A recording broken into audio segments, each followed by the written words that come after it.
आइए अब सीधे आपको गुजरात के दभोई लिए चलते प्रधानमंत्री नरेंद्र मोदी की रैली में। निखारने का, बनाने का और पल पल आपके सपनों के लिए जीने के लिए मैं अपने परिश्रम की पराकाष्ठा करने में कोई कमी नहीं रखूंगा। जीऊंगा तो आपके सपनों के लिए, खपूंगा तो भी आपके सपनों के लिए, और आपके सपने साकार हो इसके लिए 125 करोड़ देशवासियों की शक्ति जुटा करके एक नया ये भारत, एक न्यू इंडिया, उसको पाकर के रहना है। एक गांधी, दुबले पतले गांधी साबरमती के आश्रम में साधना करते करते देशवासियों को आजादी के लिए जोड़ सकते हैं, तो मां नर्मदा के आशीर्वाद से, साबरमती के आशीर्वाद से, देश के वीर पुरुषों के त्याग तपस्या के आशीर्वाद से, इस देश के महापुरुषों की साधना के आशीर्वाद से 125 करोड़ देशवासी आजादी के 75 साल होने पर एक नए भारत का निर्माण बनाने में कोई कमी नहीं रखेंगे। ये मेरा पूरा पूरा विश्वास है। भाइयों बहनों, ये सरदार सरोवर डैम आज भारत के लौह पुरुष सरदार वल्लभ भाई पटेल की आत्मा जहां भी होगी, हम सब पर ढेर सारे आशीर्वाद वो हम पर बरसाती होगी। दीर्घदृष्टा किसको कहते हैं? 71 साल पहले, आजादी के पहले, मेरे भी जन्म से पहले, हम में से कईयों के जन्म से पहले सरदार पटेल साहब ने सरदार सरोवर डैम का सपना देखा था। देश आजाद हुआ। मैं आज बड़े विश्वास के साथ कहना चाहता हूं कि दो महापुरुष अगर कुछ और साल जीवित रहे होते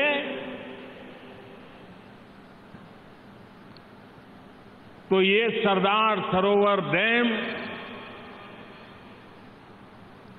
60-70 के दशक में ही बनकर के ये पश्चिम के सारे राज्य सुजलाम सुफलाम बन गए होते, हरे भरे हो गए होते।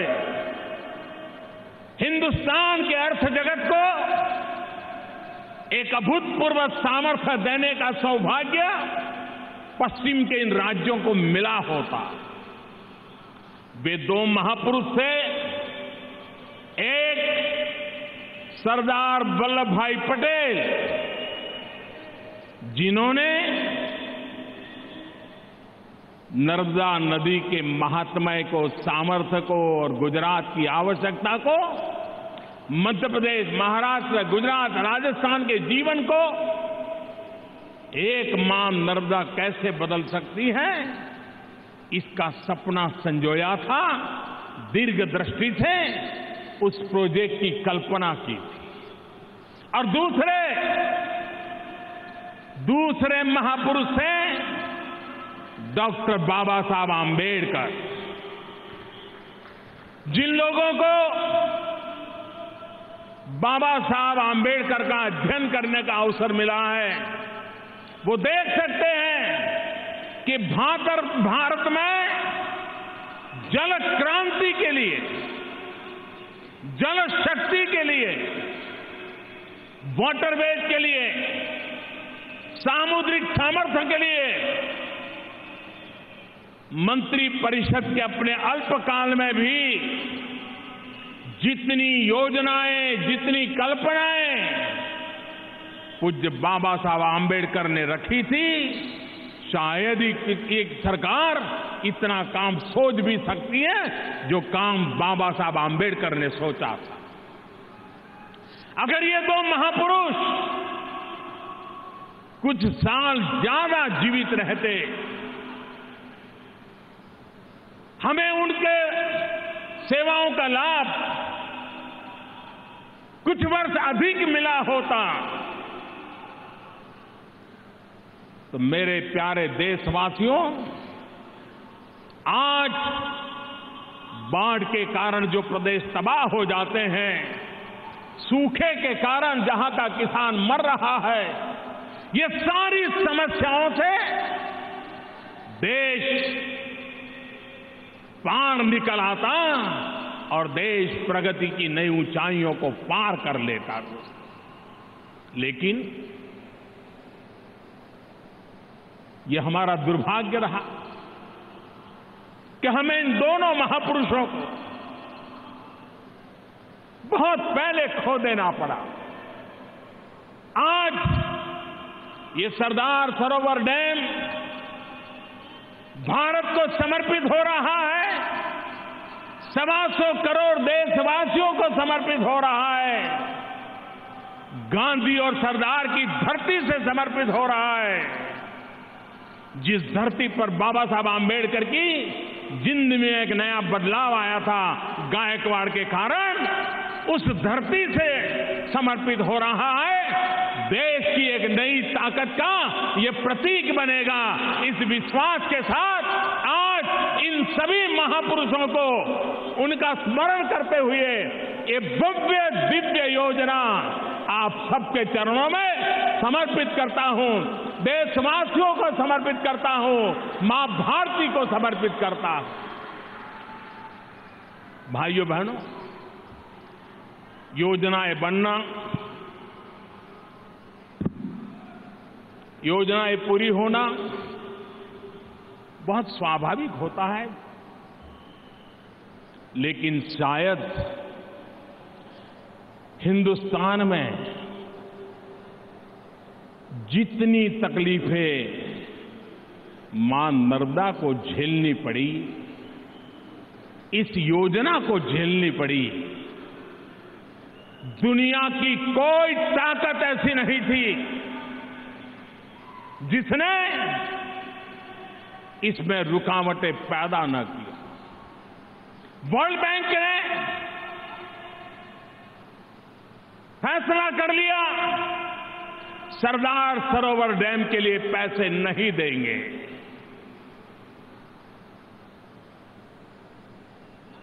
भारत के लिए हजारों करोड़ रुपए की इतनी बड़ी योजना आर्थिक मदद के बिना हो नहीं सकती थी। और उसी वर्ल्ड बैंक ने कहा कि पर्यावरण के विरोधी हैं, अपप्रचार की आंधी चलाने वालों ने इतना झूठ फैला के रखा था। भाइयों बहनों, हमने भी ठान ली थी, वर्ल्ड बैंक और नो वर्ल्ड बैंक, हम भारत के पसीने से सरदार सरोवर डैम बना के रहेंगे। और आज इसने बना दिया। जिस वर्ल्ड बैंक ने एनवायरमेंट के नाम पर, पर्यावरण के नाम पर सरदार सरोवर डैम को मदद करने से इनकार कर दिया था, 2001 में कच्छ के भूकंप के बाद उसका पुनर्निर्माण हुआ और वो eco friendly, environment friendly development हुआ। उसी वर्ल्ड बैंक को गुजरात के भूकंप के काम को वर्ल्ड बैंक का एनवायरमेंट का सबसे बड़ा अवार्ड ग्रीन अवार्ड गुजरात को देने के लिए मजबूर होना पड़ा था। भाइयों बहनों,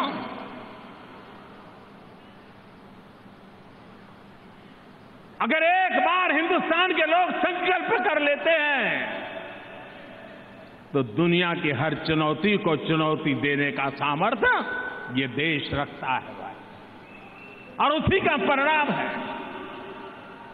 और सरदार सरोवर डैम का काम कभी कभी हमारे देश में राज्यों की शक्ति, राज्यों की चुनौती, इसकी बहुत चर्चा होती रहती है, कंपैरेटिव स्टडी होता रहता है। लेकिन पश्चिम भारत के हम कुछ राज्य, अगर आजादी के बाद का इतिहास देखा जाए, हम ज्यादा से ज्यादा इन इलाकों में विकास के अंदर सबसे बड़ी कोई रुकावट बना है तो पानी बना। पानी का अभाव, पशु हो, इंसान हो, अपना खेत खलिहान गांव छोड़ करके 200, 400 किलोमीटर दूर चले जाते थे। जहां पानी मिल जाए वहीं पर 4-6 महीना गुजारा करके जब वर्षा होती थी तो वापस आते थे। कभी किसी ने इस दर्दनाक जिंदगी की कल्पना की है? बिना पानी को जिंदगी कैसी होती है? जब मैं गुजरात के मुख्यमंत्री के रूप में काम कर रहा था, सीमा पर जाना मेरा स्वभाव था। बीएसएफ के जवान हो, सेना के जवान हो, मैं दिवाली उनके बीच मनाया करता था। जब एक बार गुजरात की सीमा पर जाकर के बीएसएफ के जवानों के साथ बैठा तो बीएसएफ के जवान पीने के लिए पानी सैकड़ों कैमल, सैकड़ों ऊंट पानी ढोकर के लाते थे। तब ये रेगिस्तान में देश की सुरक्षा करने वाले हमारे जवानों को पीने का पानी मिलता था। उस दर्द को मैंने भली भांति अनुभव किया। और जब सरदार सरोवर डैम का काम आगे बढ़ा तो मन में एक इच्छा जगी कि मैं भारत और पाकिस्तान की सीमा पर मेरे बीएसएफ के जवान जो बिना पानी रेगिस्तान में खड़े हैं, मैं नर्मदा का पानी उन तक ले जाऊंगा। पाइपलाइन लगाई 700 किलोमीटर दूर। कई वर्षों से, दशकों से ऊंट जब पानी ढोकर के लाता था तब मेरे देश की रक्षा करने वाला जवान पानी को पाता था। जिस दिन मैं पानी लेकर के, नर्मदा का पानी लेकर के पहुंचा, मैंने बीएसएफ के जवानों के चेहरे पर वो खुशी देखी थी। वो इंजीनियरिंग मिरेकल था कि हमें यहां से पानी उठा करके 700 किलोमीटर दूर नर्मदा का पानी पहुंचाया, और पहुंचाने के लिए पानी को कभी कभी तो 60 मंजिला ऊंचाई तक उठा करके ले जाना पड़ा, फिर नीचे ले आए। भाइयों बहनों, पूरा सरदार सरोवर डैम एक इंजीनियरिंग मिरेकल है, कैनाल नेटवर्क इंजीनियरिंग मिरेकल है। और मैं तो देश के आर्किटेक्चर्स को, इंजीनियर्स को, स्ट्रक्चरल डिजाइन करने वाले सिविल इंजीनियर, इलेक्ट्रिकल इंजीनियर, इन सभी विद्यार्थियों से आग्रह करूंगा कि वो अपने अध्ययन में एक प्रोजेक्ट के रूप में इसको लें। भविष्य में निर्माण कार्य के लिए कैसी नई दिशा मिलती है, उनको अवसर मिलेगा। भाइयों बहनों, ये गुजरात के नहीं, ये मध्य प्रदेश, राजस्थान, महाराष्ट्र, इनके करोड़ों किसानों के भाग्य को बदलने वाला प्रोजेक्ट। गुजरात ने इसको लीड लिया और भाइयों बहनों, हमने कोशिश की।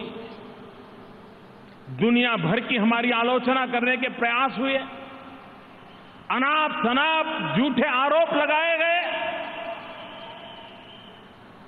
मां नर्मदा का इस योजना को रोकने के लिए ढेर सारे षड्यंत्र हुए, लेकिन हमने हमेशा ये करके रखा था कि हम इसको राजनीतिक विवादों का विषय नहीं बनने देंगे। ये 21वीं सदी की भावी पीढ़ी का भाग्य का निर्णय करने वाले हैं, इसलिए राजनीति के भाषा के साथ हम अपने आप को नहीं जोड़ेंगे। और भाइयों बहनों, मैं आज भी उसका पालन करता आया हूं। कितनी मुसीबतें हुई है, किसने मुसीबत की है, मेरे पास कच्चा चिट्ठा है, लेकिन वो राजनीति मुझे करनी नहीं है, उस रास्ते पर मुझे जाना नहीं। मैंने देखा है गुजरात के साधु महात्मा अध्यात्म का संदेश देना जिनके जीवन का काम था, लेकिन जब जब सरदार सरोवर नर्मदा योजना की बात आई, मैंने देखा है गुजरात का संतगण उसने अगुवाई की, लड़ाई लड़ी, अनशन पर बैठे। इतना ही नहीं, जब वर्ल्ड बैंक ने पैसे देने से मना कर दिया था, तो गुजरात के मंदिरों से भी सरदार सरोवर डैम बनाने के लिए पैसे दिए गए थे, और तब जाकर के ये सरदार सरोवर डैम बना। और इसलिए ये किसी एक दल का, किसी सरकार का कार्यक्रम है ऐसा हमने कभी नहीं माना। ये कोटि कोटि जनों का कार्यक्रम है, पानी के लिए तरसते हुए लोगों के संकल्प का कार्यक्रम है। और ये पानी गुजरात की धरती को, सूखी धरती को, भाइयों बहनों, जीवन में कुछ पल होते हैं जो व्यक्ति के जीवन में बड़ी भावुकता से भर देते हैं। मेरे जीवन में भी मां नर्मदा के लिए कुछ भी करना ये भावुकता से भरा हुआ, क्योंकि मैं देखता हूं कि मेरी धरती मां, ये रूखी सूखी मेरी धरती मां, पानी के बूंद के लिए तरसती हुई धरती मां, उसको जब नर्मदा का पानी एक बेटा देता है, उस बेटे के लिए इससे बड़ी भावुक पल क्या हो सकती है। मेरे राज्य की कोटि कोटि माताएं, बेटियां पढ़ाई छोड़ करके, सर पे बर्तन लेकर के 3-3 किलोमीटर पीने का पानी लेने के लिए जाती थी। 6 साल, 8 साल, 10 साल की बच्ची मां को पानी लाने में मदद करती थी, पढ़ाई छोड़ देती थी। एक बेटे के नाते आज जब ये मां नर्मदा का जल उनकी मुसीबतों को मुक्त करता है, तो इन कोटि कोटि माताओं के आशीर्वाद मुझ जैसे बेटे को मिले, इससे बड़ा जीवन का भावुक पल क्या होता। वो अबोल पशु जो बोल नहीं पाते, मानव जात की सेवा के लिए उनका शरीर काम आता है। वो अबोल पशु पीने का पानी, खाने के लिए घास, चारा, इसको पाने के लिए 200 किलोमीटर पशु पैदल चले जाते थे। आज जब नर्मदा का पानी पहुंचेगा, हरा चारा मिलेगा, हरा चारा मेरा वो पशु खाएगा, अबोल पशु को पीने का पानी मिलेगा। अबोल पशु भी जब आशीर्वाद देता है, तो भारत मां के बेटे के रूप में इन कोटि कोटि पशुओं के आशीर्वाद भी मेरे लिए भावना का सबसे बड़ा पल होना बहुत स्वाभाविक है।